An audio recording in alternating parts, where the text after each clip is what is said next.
Hello guys, once again it's Matt, and today we have another video. Let's thank our members first. Invictus, Crazy Blue, Interceptor, Richardson, and Danny Cage, the Patreons. Thank you all my members and Patreons. Thank you, it helps a lot. Make sure to be a member or a Patreon, it helps it. And yeah, subscribe, so let's get into it. Today we are flying out the Finnish, it was added yesterday, right? The Finnish version of the MiG, I mean, it's not a Finnish version, but it is the Finnish MiG-21bis. It is the top tier of the Finnish tag tree, you know, or the sub tree, and it is an addition that it is very cool, but it doesn't add too much to the game. Okay, it is an aircraft that is exactly the same as the Russian one. Okay, it's the exact same, has even the same pod of flares in the belly of the aircraft, same missiles of the Russian one, and yeah. And I wanted to start talking about the BR and the missiles. Okay, I don't know if the Finnish actually use the R60M, and it is an 11.0 aircraft instead of 11.3 right now. But due to, I mean, 11.0s you can sometimes get down tier. But to be honest, I still prefer that both the MiG, the Russian, the Soviet MiG-21bis, and the Finnish one would have the R60M and be like 11.3. I still would prefer that, the same as in the bis Sau, right? Just because, you know, man, like, you are facing aircraft that, I mean, look at the aircraft that I'm facing. Every single one of them, or 90% of them, at least 80% of them, have BVR, better radars, normally a pull stopper radar, very good missiles, maybe sometimes all aspect missiles, and or stuff like that, you know.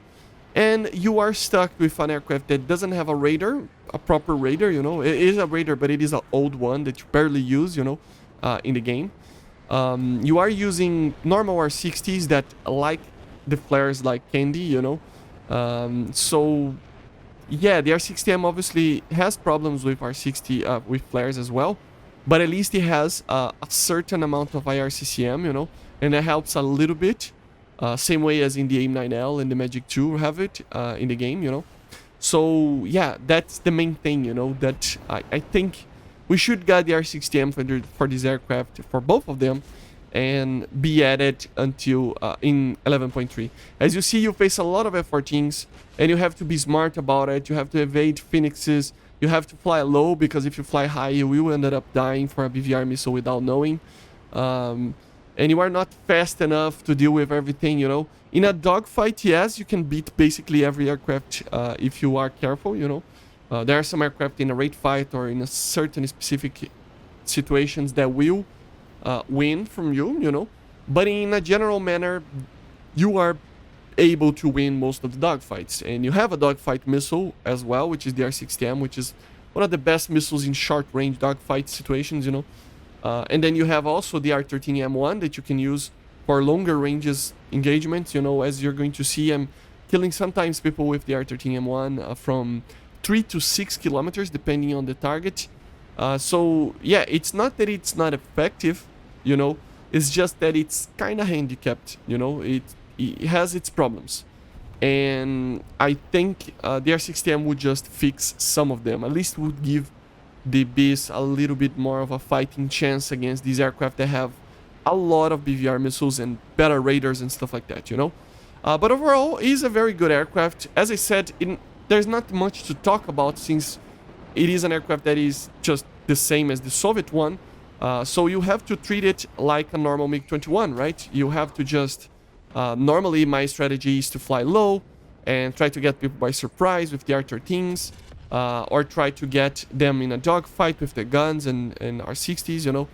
Normally try to, I mean, it's basically your only tactic is to try to bring them to you, you know. You are kind of always on a defensive position. There are two basically ways that you are in an offensive in this aircraft. Normally when a target is just worried about other targets, you know. So it's just not seeing your missile coming or something like that.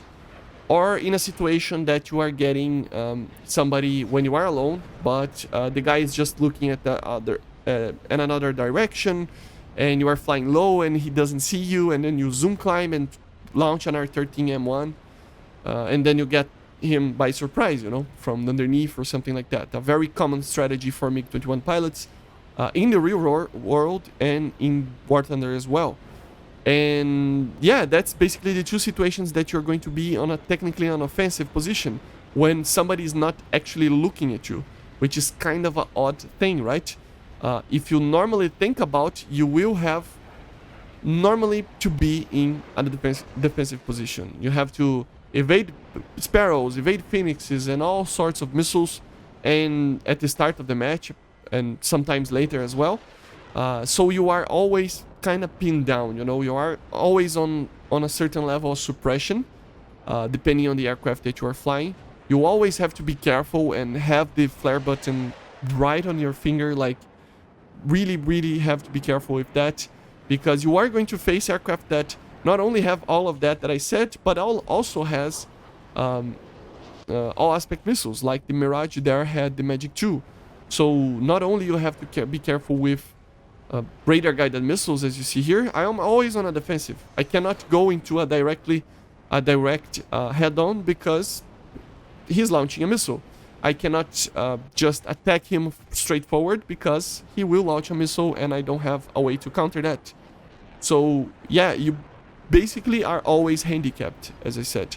But beyond that, it is an amazing aircraft. It's just that you have to be careful, you know. You are always having to look on your shoulder, basically, because you are always on a defensive position. Most of the time, at least. Here you have an example of kind of a surprise attack kind of situation, you know. It's one of the situations that you can actually be an offensive, in an offensive, you know. So yeah, it's kind of one of the only, I mean, one of the only situations, right? As you saw, I mean, I could dogfight with the F5, but I know a lot of enemies are nearby, so I just continue to try to attack more people by surprise, as you see here, trying to get these F4. So I will try to just get him with the R60 by surprise. He kind of saw me, but not really. And yeah, an F4 EJ was on my 6. He tried to evade with flares, but it was not enough, and the EJ was too close.